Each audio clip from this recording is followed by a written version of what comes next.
Muito bom dia a todos. Muito bom estar aqui com vocês nesse fim de semana tão especial para vocês aqui, para a igreja, para a conferência. Me sinto honrado de fazer parte desse momento aqui da igreja.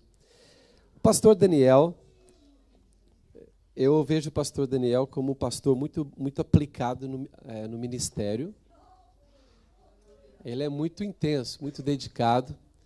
E eu acredito que isto é uma das chaves, um dos segredos para uma igreja ser frutífera, amém? E crescer. Eu não sei se todos sabem, mas a vossa igreja é muito bem conhecida nas redes sociais. O pastor Daniel está sempre lá, fazendo vocês conhecidos em todas as partes. E isso é bom, nos dias de hoje, as redes sociais, querendo ou não, têm um significado muito grande. E parabenizo o pastor Daniel, toda a sua casa, sua família, sua equipe ministerial, todos vocês que fazem parte desta bela igreja. E isso é só o começo. Deus vai fazer coisas maravilhosas na vida de vocês. Amém? Abra comigo a sua Bíblia em Marcos, capítulo 1. Versículo 10. Deixa aí a sua Bíblia aberta. E eu só vou fazer a menção de um versículo do Velho Testamento, mas vocês não precisam abrir, vou só mencionar. Então lhe disse Moisés: se a tua presença não vai comigo... Marcos 1:10 deixa aberto, mas eu vou fazer a leitura de um texto do Velho Testamento, só para vocês ouvirem. Então lhe disse Moisés: se tua presença não vai comigo, não nos faça subir deste lugar. Pois como se há de saber que achamos graça aos teus olhos, eu e o teu povo? Não é porventura em andares conosco, de maneira que somos separados, eu e o teu povo, de todos os povos da terra?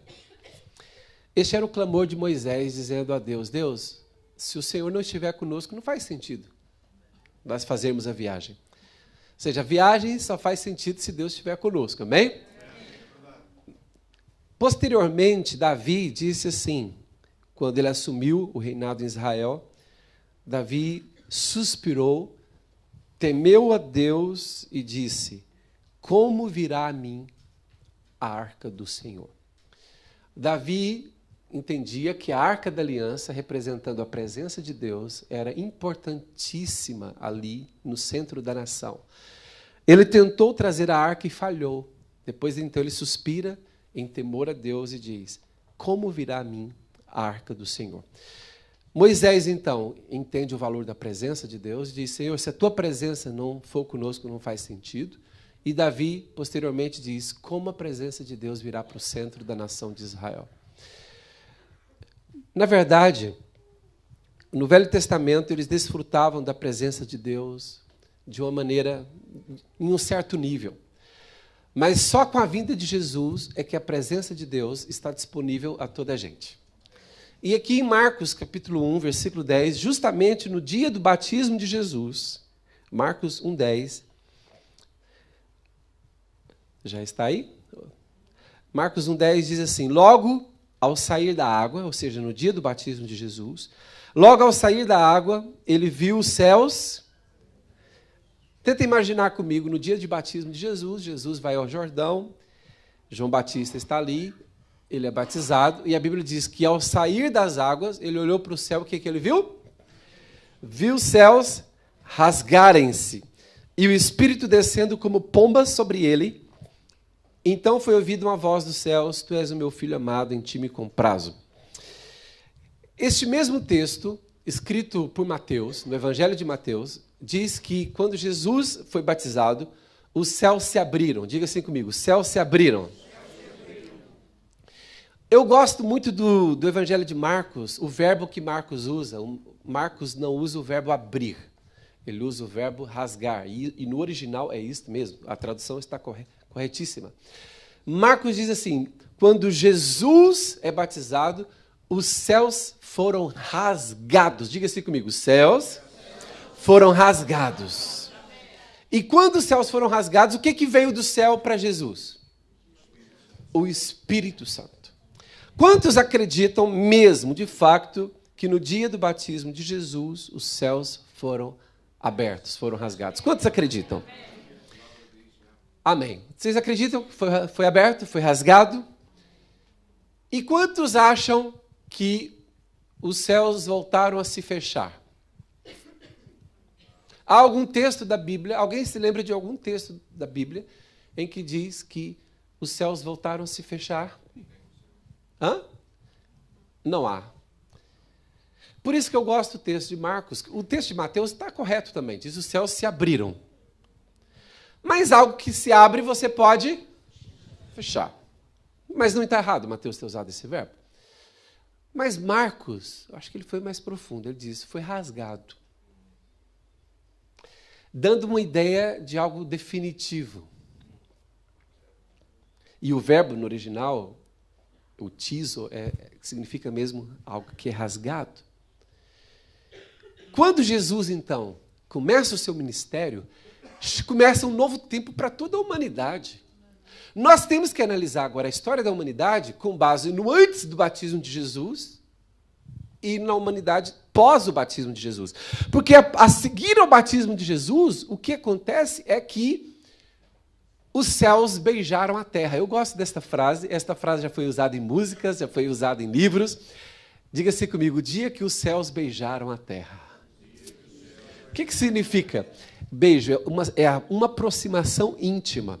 Significa que é o seguinte, que Jesus, ele nasceu, é o Filho de Deus que nasceu como homem, mas no dia que ele é batizado, algo acontece e os céus não resistem, os céus se rasgam e os céus se unem à terra na pessoa de Jesus.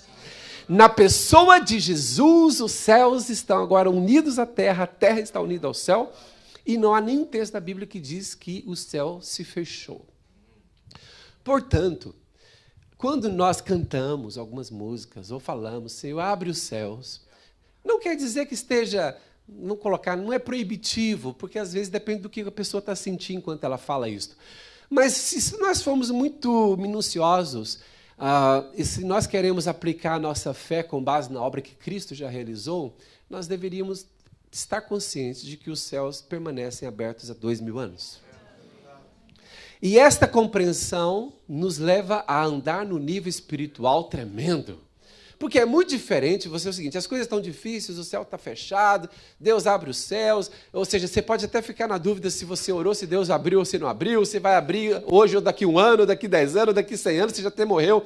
Ou seja, a falta de entendimento deste acontecimento bíblico leva a pessoa a viver insegura, não é dúvida. Mas a revelação de que os céus permanecem abertos faz com que nós tenhamos mais ousadia, confiança em servir a Deus. Por um lado, se não há um texto que diz que o céu foi fechado, há um texto que diz que o céu vai continuar aberto. Querem ver comigo? João capítulo 1, verso 51. Quando Jesus tem uma conversa com Natanael, Jesus encontra-se com Natanael, Natanael vai passar a ser discípulo de Jesus, e Jesus dá uma palavra de conhecimento a Natanael, fala, eu te vi quando estavas debaixo da... Os irmãos leem muito bem a Bíblia, muito bem. Ou seja, Natanael fala assim, mas esse homem não estava lá, como é que ele me viu debaixo da figueira? Aí ele fala assim, tu és profeta, Senhor. E fica admirado com Jesus, Natanael. O que Jesus diz a Natanael? João 1,51. Se puder projetar também, fica à vontade. João 1,51 diz assim, e acrescentou, o que Jesus diz a Natanael? Em verdade, vos digo que vereis o céu... Calma aí, Jesus disse o quê? Vocês verão o céu? Aberto. E os anjos de Deus subindo e descendo sobre o Filho do Homem. Jesus disse, então, a um dos seus discípulos que tinha sido recrutado naquele dia, Jesus disse, a partir de agora vocês verão os céus abertos e os anjos de Deus subindo e descendo sobre o Filho do Homem. Jesus ainda faz algo fantástico, porque Jesus está dizendo que ele é a escada que Jacó viu em seu sonho. Jacó, há muito tempo atrás, tinha tido um sonho. Como foi o sonho de Jacó? Quando ele fugia da ameaça de vingança do seu irmão Esaú, Jacó, no caminho, teve sono, pegou uma pedra, colocou como travesseiro, dormiu, sonhou. Qual foi o sonho de Jacó? Que havia uma escada que ligava a terra ao céu. E os anjos de Deus subiam e desciam por ela. Quando Jacó se levanta, o que ele diz? Aqui, afinal, é Betel, é a casa de Deus. Por quê? Por que ele disse que aquilo era a casa de Deus? Porque casa de Deus é um lugar que liga a terra ao céu. Diga assim comigo, casa de Deus é um lugar que liga a terra ao céu. E é um lugar onde os anjos ministram. Então Jacó, ele entendeu tudo. A visão de Deus era uma escada que liga a terra ao céu e os anjos de Deus que sobem ao céu e descem à terra. Só que Jesus, agora, na nova aliança, Jesus diz, em outras palavras, ele não disse isso literalmente, mas aqui ele acabou de dizer que ele é a escada. No sonho de Jacó, ele viu uma escada que ligava a terra ao céu, mas, na verdade, isso era uma profecia que Jesus lhe daria o cumprimento. E Jesus disse, então, a Natanael, vocês verão o céu aberto e os anjos de Deus subindo e descendo sobre o Filho do Homem. Então, Jesus é a escada. Então, quem liga a terra ao céu? Quem é a escada que liga a terra ao céu? Quem é a escada que liga o céu à terra? Porque no batismo de Jesus, o céu foi rasgado. E o Espírito de Deus veio. E o céu agora permanece aberto. Fala para a pessoa que está ao seu lado. O céu permanece aberto. Não há nada de céu fechado aqui. E eu vou explicar o porquê. Porque Deus decidiu, a partir do batismo de Jesus, e Jesus iria realizar um ministério de 3 anos e meio, e iria completar a sua missão com um sacrifício na cruz. A partir do momento do batismo de Jesus, há uma decisão clara em que o mover de Deus é estabelecido na terra, no meio da humanidade. Deus começa a operar no meio da humanidade a partir, então, do batismo de Jesus. O céu está aberto. No Velho Testamento, o Espírito de Deus vinha sobre os homens, mas agora, na Nova Aliança, o apóstolo Paulo diz, vós sois o santuário, o templo do Espírito Santo. Por quê? Porque os céus permanecem abertos. Quem pode dizer amém? Glória a Deus. Quando os discípulos pediram a Jesus, certa vez, Jesus, ensina-nos a orar. E Jesus ensinou-lhes a oração do Pai Nosso. Uma das partes da oração do Pai Nosso diz assim, e Jesus quis que os discípulos orassem desta forma.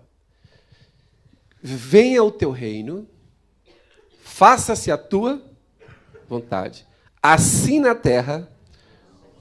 Esta oração só podia ser feita na sua plenitude, na nova aliança, depois do batismo de Jesus. Então ele diz, agora vocês podem orar desta maneira. Venha o teu reino. Por que agora pode vir o reino dos céus? Porque os céus estão abertos. E Jesus já fez a ligação da terra ao céu. Então ele diz, venha o teu reino, faça-se a tua vontade, assim na terra como no céu. Qual é o ministério da nova aliança? O ministério da nova aliança é fazer a terra o mais equivalente e igual ao céu possível. Então, qual é o meu ministério e o seu ministério? Enquanto vivemos nesta terra, nesta vida, nós temos que descobrir o que o céu gosta, o que o céu faz, e fazer, venha o teu reino. Jesus dizia que ele só fazia na terra o que ele via o Pai fazer. Jesus, então, estava a trazer o reino. O que é trazer o reino? Eu descobri o que Deus quer realizar na terra, o que Deus quer fazer e ser instrumento para isso. Por isso, eu não posso simplesmente orar, venha o teu reino, faça-se a tua vontade, assim na terra como no céu, se eu não perceber qual é o princípio, as características do reino para eu trazer à terra. A igreja, ela é a coluna da verdade, o baluarte da verdade. A igreja, nós somos o povo que Deus escolheu para que, com os céus abertos, nós possamos trazer cada vez mais do reino. Porque a questão do reino de Deus, alguém diz assim, o reino de Deus vem, virá ou já veio? Os três estão corretos. Em Jesus, com os céus abertos, o reino de Deus começou. Mas o reino de Deus está a ser implementado aos poucos. E haverá um dia que ele virá na sua plenitude. Então, as 3 palavras estão corretas. Ele já veio, ele está vindo, ele virá. Depende da percepção que você está tendo no momento. E é interessante, eu queria que você refletisse comigo um pouquinho. Se de fato os céus estão abertos e não fecham mais, se de fato o Espírito de Deus está disponível para a igreja. Se de fato nós temos acesso ao céu, Jesus é a escada, e através de Jesus, através do ministério dos anjos, a gente tem acesso aos céus e o céu tem acesso a nós. Como eu posso potencializar isso? Como eu posso maximizar, como eu posso usar ao máximo os benefícios desta abertura dos céus na minha vida? Tudo começa com uma confiança, com a fé nesses factos, porque fé em realidades, fé em factos, faz com que nós nos apropriemos das bênçãos de Deus em nossas vidas. O engano, a falta de conhecimento e ignorância faz com que nós fiquemos à parte. Há uma mulher de Deus, uma missionária que vive há muitos anos em Moçambique, no interior de Moçambique, plantou muitas igrejas, e ela já está mesmo há muitos anos em Moçambique. E esta missionária americana, ela começou a viajar de aldeia a aldeia ali de Moçambique, nas cidades do interior do Moçambique, ainda numa época que Moçambique era 10 vezes mais pobre do que é agora. Não sei se tem aqui alguém de Moçambique.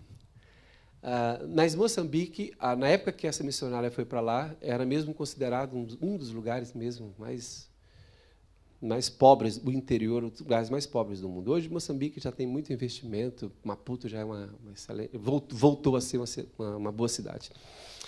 Na época que o Eusébio saiu de lá, já era uma boa cidade, não era? É verdade, quando o Eusébio saiu de Maputo, de Moçambique, já era uma boa cidade, agora tem voltado a ser valorizado. Mas essa missionária, ela viajando ali pelas tribos, pelas aldeias ali de Moçambique, ela chegava em alguns lugares que tinham 2.000, 3.000 pessoas e muita gente doente. E aquilo angustiava o coração dela, ver crianças, a maioria Moçambique tem uma população de crianças enorme, a porcentagem de crianças, de pessoas abaixo dos 16 anos é enorme, porque por causa da guerra e outras coisas morreram muitos. A mortalidade do adulto também é muito alta e muitas crianças. E ela percebia que muitas crianças, quando ela começava a pregar ali no centro daquelas cidades pequenas, ela via muitas crianças surdas, muitas crianças mudas, e muitas crianças cegas, e muitas crianças com outros problemas físicos. E ela começou a ficar indignada com isso, porque ela pregava o evangelho, as pessoas aceitavam Jesus, mas aquele tanto de gente doente. Ela começou a orar, crendo que Deus iria curar aquelas crianças. Ela orava por adultos também, mas ela orava muito com as crianças. E ela começou a ter uma compaixão grande por algumas crianças, e ela teve um desejo de fazer uma oração de uma maneira que não é muito habitual fazermos. Então, ela pegou uma miudinha, uma menininha surda. Ela colocou a mão no ouvido da menina e disse assim: Deus, eu sei que nos céus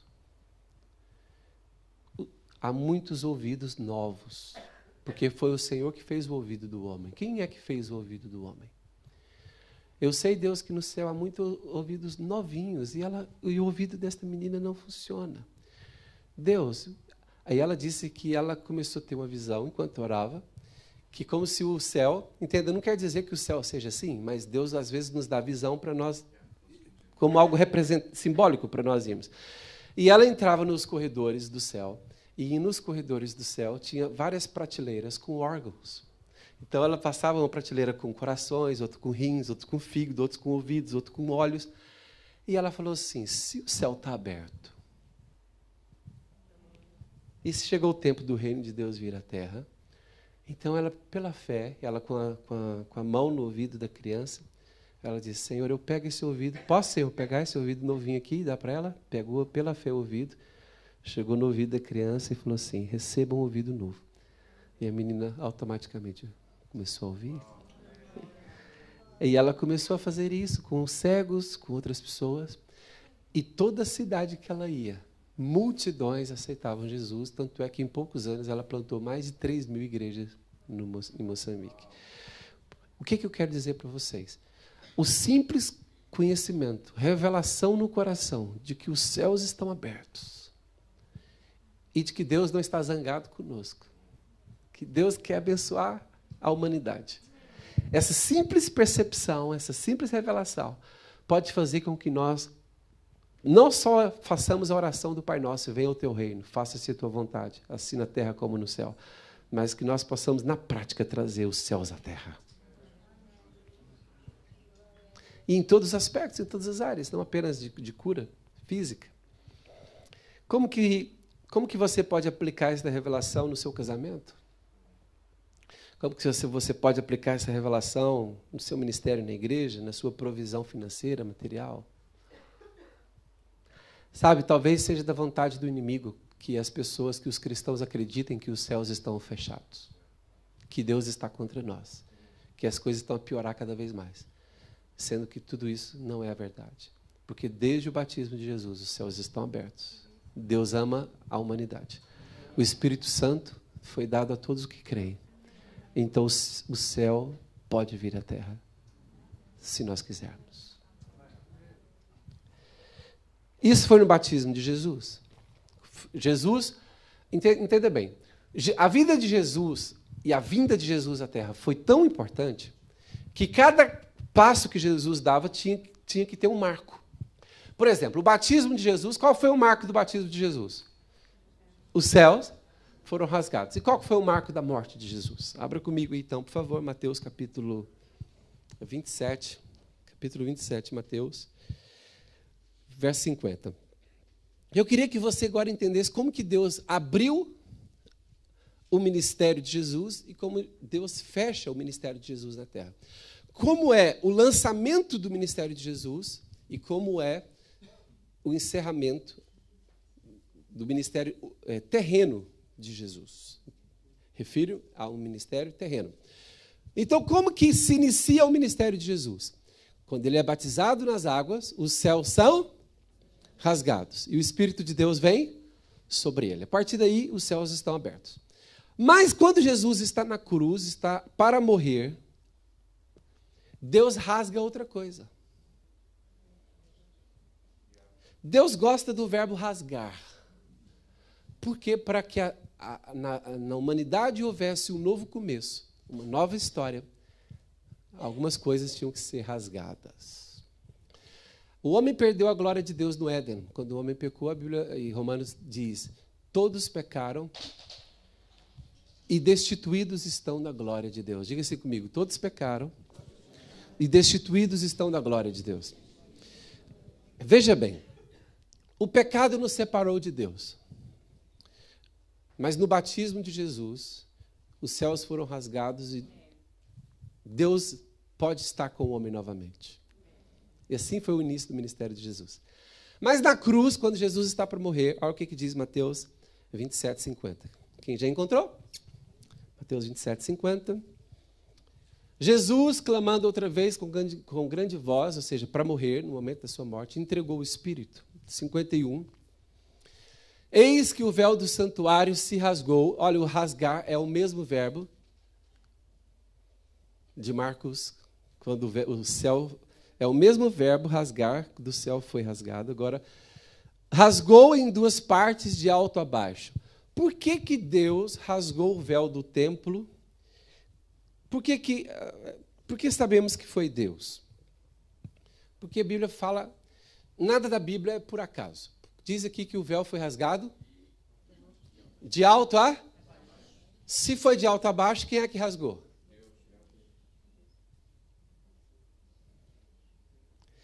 Foi iniciativa de quem? O que isso então significa? Se o véu do templo significava a separação entre o santo lugar e o santo dos santos, o santíssimo, o véu era a separação, era algo que limitava a intimidade do homem com Deus. A intimidade do homem com Deus só ia até o véu. Desde o tabernáculo de Moisés e, posteriormente, no templo de Salomão, a intimidade do homem com Deus só ia até o santo lugar, até o véu. Uma vez por ano só, no dia da expiação, é que o sumo sacerdote podia lá entrar e com muita cautela, muito cuidado. Então, Deus já preparou no Velho Testamento o véu como um símbolo de separação, de intimidade entre Deus e o homem. O homem não está pronto para uma intimidade tão profunda com Deus. E o véu é o símbolo disso. Por quê? O véu representa a carne humana, a pecaminosidade humana.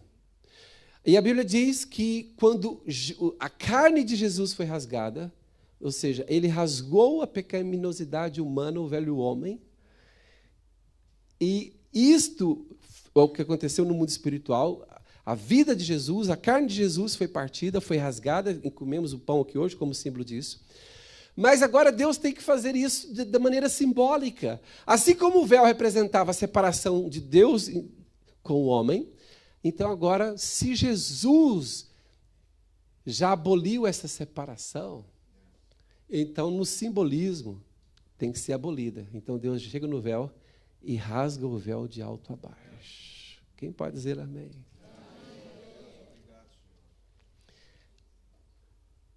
Mas isso foi na morte de Jesus. Agora vamos somar os dois marcos. O marco do início do ministério de Jesus e o marco do término do ministério de Jesus. Com o início do ministério de Jesus, quem é que foi rasgado? Os céus. Então Deus quer amar toda a humanidade e quer salvar toda a humanidade. No final do ministério de Jesus, o que foi rasgado? O véu. Deus não quer só amar a humanidade e curar a humanidade. Ele quer intimidade. Então já não há barreira entre a terra e o céu, já não há barreira entre o homem e Deus, mas também já não há barreira entre o nosso espírito e o Espírito Santo, e o Espírito de Deus. Por isso é que está escrito em Hebreus 10, 19 e 20. Pode projetar aí, por favor, Hebreus 10, 19. O autor aos Hebreus só pode escrever esse texto porque o véu foi rasgado. Antes do véu ser rasgado, nós não podíamos ter ousadia, não podíamos entrar nem com medo, quanto mais com ousadia. Sabe? Então, Hebreus diz assim, eis que o véu... Não, é o Hebreus 10, 19. Ok. Tendo, pois, irmãos, intrepidez para entrar aonde? Por que eu e você podemos ter intrepidez? Porque o véu foi... A carne de Jesus, representando a carne da humanidade, foi partida. Então, foi rasgada. Então, já não há nada que impede o homem de ter comunhão com Deus. Tendo, pois, irmãos, intrepidez para entrar no Santo dos Santos pelo sangue de Jesus. 20. Pelo novo e vivo caminho que ele nos consagrou pelo véu, isto é, pela sua carne. Agora é o seguinte, eu já trouxe para vocês duas boas notícias. Os céus estão rasgados e o véu está rasgado. O céu está rasgado significa o seguinte, Deus quer curar pessoas, Deus quer salvar pessoas, Deus quer abençoar todas as famílias da terra, todas as casas da terra. Os céus estão abertos para vocês louvarem a Deus na igreja, os céus estão abertos quando você for ler a Bíblia, você vai ter revelação. Os céus estão abertos quando você assistir para baixo, você fala assim, não, Deus é mais... Em Deus eu tudo posso, naquele que me fortalece. Os céus estão abertos. Mas não só os céus estão abertos. Os céus foram rasgados. O véu também foi rasgado. Então basta. Já não há impedimento para eu ter intimidade com Deus. E eu posso entrar, segundo o autor aos Hebreus, posso entrar com ousadia. Então eu posso simplesmente fechar os olhos. E a Bíblia diz que o templo deixou de ser o templo físico e passou a ser o meu espírito. E agora Deus habita no meu espírito. E nesse templo não há véu. Já não há véu. Então, se já não há véu e o Espírito Santo está dentro de mim, como que eu posso ter comunhão íntima com Deus? Só falar, obrigado, Senhor. Obrigado, Jesus, eu já estou aqui contigo. Em comunhão e ousadia, com intimidade, nada nos resiste. Estou contigo, Senhor. Que bom estar contigo, Jesus. É tão fácil, tão bom. Tão agradável, tão tremendo. Que maravilha, Senhor. Obrigado. Faz isso, faz o mesmo. Feche seus olhos. O Espírito Santo já está. Tu és o templo. O Espírito Santo está, já não há véu, o véu foi rasgado. Pode entrar com ousadia. Fala assim, eu já estou no Santo dos Santos com ousadia. Pode falar, Jesus, estou aqui no Santo dos Santos com ousadia. Estou aqui para te adorar, para te amar, para te servir. Te amo, Jesus, estou aqui com ousadia. Querido Jesus, estou aqui com alegria, com ousadia. Bendito seja o nome do Senhor. Deus é bom, Deus é bom, Deus é bom. Obrigado, Jesus. Obrigado, Jesus. Obrigado, Senhor. Obrigado. Obrigado, Senhor, porque o Santo dos Santos está aberto. O Santíssimo Lugar está aberto, está pronto para uma comunhão com o Senhor. Obrigado, Jesus. Continua a ter esse tempo de adoração com o Senhor. Aleluia. Aleluia, Jesus.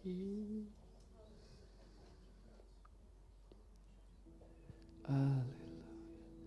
Obrigado, Jesus. Obrigado, Senhor. Há uma pessoa que sente alguma coisa no fígado. Como se uma mão tivesse a apertar o seu fígado. E você sente uma dor como se tivesse alguma coisa a pressionar o seu fígado. O Senhor traz alívio agora desta dor. Aleluia. O Senhor está a curar agora alguém aqui do fígado. Obrigado, Jesus. Obrigado, Senhor. Os céus estão abertos. Os céus estão rasgados, o véu está rasgado. Obrigado, Jesus. Alguém sente o coração a palpitar, a bater muito rápido, de vez em quando, ou muitas vezes você sente isso, o coração a bater muito rápido, a palpitar, e você está preocupado, nervoso. Louva o Senhor, louva a Deus. E vai sair toda ansiedade, todo estresse, o Senhor vai trazer a calmaria ao seu coração. Oh, o Senhor vai trazer calmaria ao seu coração. Obrigado, Jesus.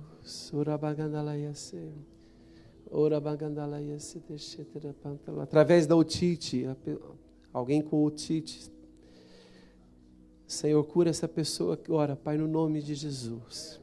Que nada faça mal, que nenhuma bactéria oportunista use esta otite, Senhor. Repreendemos agora todo este mal em nome de Jesus. Ó Deus, coloca a tua mão de cura em nome de Jesus. Coloca a sua mão no lugar em que você precisa da cura. Se não puder colocar a mão nesse lugar, coloca a mão no coração de maneira simbólica. Senhor Jesus, nós estamos aqui neste lugar em que não há separação entre a terra e o céu. Nós estamos aqui neste lugar onde os céus estão rasgados. E nós estamos aqui também, Senhor, numa situação em que o véu também está rasgado. Senhor, Tu amas o Teu povo, Tu amas a Tua igreja. Senhor, e o Teu amor alcança cada corpo, cada físico, a mente, pessoas com problema na mente, depressão, problemas no corpo, problemas na mente, na depressão, problema de esgotamento, problema no corpo. Os céus estão rasgados, há uma escada, os anjos de Deus estão a subir por esta escada nos céus, e os anjos de Deus estão a descer por esta escada. Há uma ligação da terra ao céu. A mão de Deus está aqui, a mão de Deus está no seu corpo, a mão de Deus traz a cura. Cura, Jesus, cura, Senhor. Toma posse agora, receba a cura no nome de Jesus. Receba a manifestação da cura, do poder de Deus agora em nome de Jesus, no seu corpo, na sua cabeça, na sua mente. Receba essa cura, esse alívio dos céus em nome de Jesus. Oh, toda ansiedade, coloca agora nas mãos de Jesus. Todos os seus medos, todas as suas angústias, todos os seus medos, angústias, ansiedades, preocupações, coloca nas mãos de Jesus. E diz assim: Senhor, que bom que o ministério dos anjos está ativo na minha vida, porque o ministério dos anjos esteve ativo no ministério de Jesus. Jesus disse que os anjos no seu ministério iam subir e descer. Senhor, a Tua palavra diz que os anjos também estão à disposição dos servos de Deus. Senhor, sabemos que o ministério dos anjos está aqui, anjos de Deus que estão a trabalhar neste lugar, a ministrar a este povo, a esta igreja. Oh, que anjos que sobem os céus e descem, que traz as bênçãos que este povo tem clamado, tem orado. A bênção do Senhor esteja sobre a vida de cada um, sobre a família, sobre o casamento, sobre a casa de cada um aqui, em nome de Jesus. Para a glória do Senhor. Obrigado, Deus. Obrigado, Pai. Glória a Deus. Antes de nós cantarmos, eu queria falar mais algo aqui antes de terminar. Quantos estão recebendo a bênção do Senhor? Sabem, quando você tem autoridade de que Deus, você tem esse entendimento de que Deus está do seu lado, não contra, e os céus estão rasgados, quando você tem entendimento disso, você tem autoridade interior. Diga assim comigo: autoridade interior. É uma autoridade que não tem nada a ver com título de pastor, não é diácono, não é esse tipo de presbítero, não é esse tipo de autoridade. Diga assim comigo: autoridade interior. Quantos querem ter autoridade interior? Como eu disse, não depende de títulos da igreja. Diácono, presbítero, pastor, é autoridade interior. Certa vez Jesus estava no barco com os discípulos, e vocês conhecem muito bem essa história. Pelo menos o pastor Daniel Borrego deve ter pregado essa história no mínimo 327 vezes aqui. Toda a igreja prega muito isso. Jesus está no barco com os discípulos e Jesus estava a dormir e veio uma tempestade e todos ficaram com medo e todos pensaram, vamos morrer. Veja bem, quantos discípulos estavam no barco? Quantos discípulos estavam no barco, irmãos? 12, não era? No princípio eram 12. Vamos pensar assim, eram 12.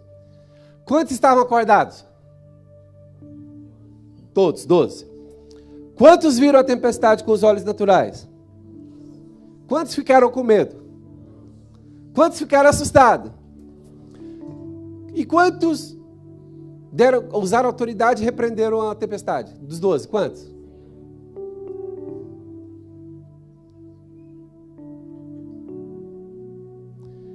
Jesus estava a fazer o que durante a tempestade?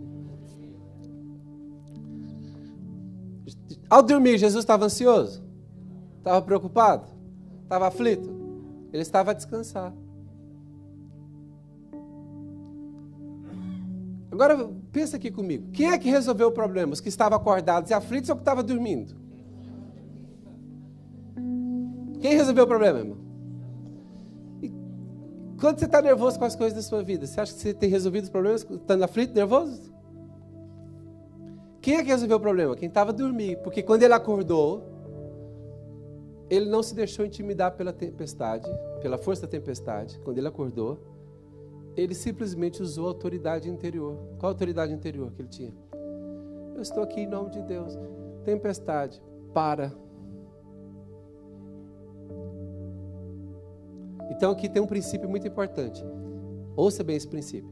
Você só tem autoridade sobre a tempestade diante da qual você consegue dormir.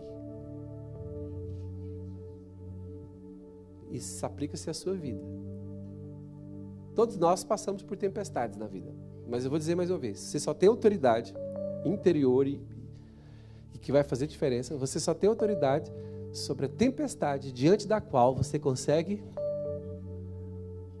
Porque quando você consegue descansar na tempestade, significa que você confia em alguém que é maior que ela. E quando então você resolve agir, você age com o poder e autoridade de Deus.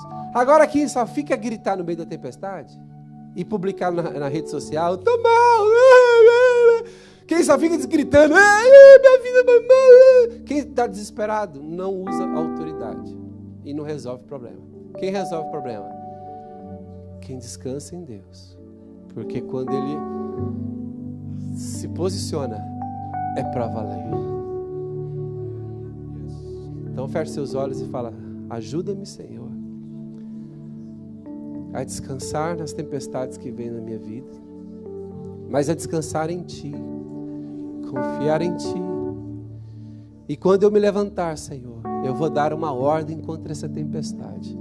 E ela vai embora, ela vai parar no nome de Jesus. Aleluia. Obrigado, Senhor.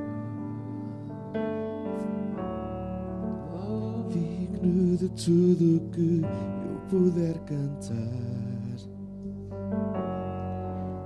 digno do louvor que irei para sempre dar, digno de cada vez que eu respirar, vivo para Ti.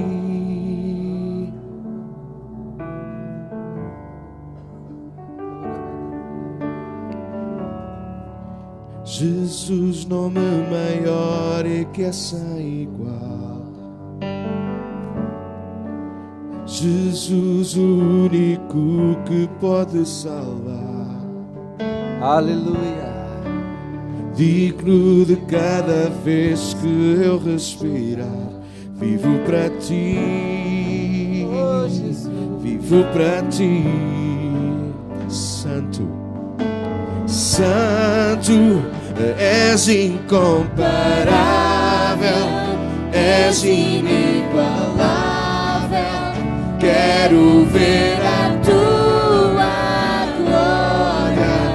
Mostra quem tu és e enche o meu ser e usa-me no teu amor. Cantamos: Santo, Santo, és incomparável, és inigualável. Quero ver a tua glória. Mostra quem tu és e enche o meu ser e usa-me no teu amor, meu Jesus.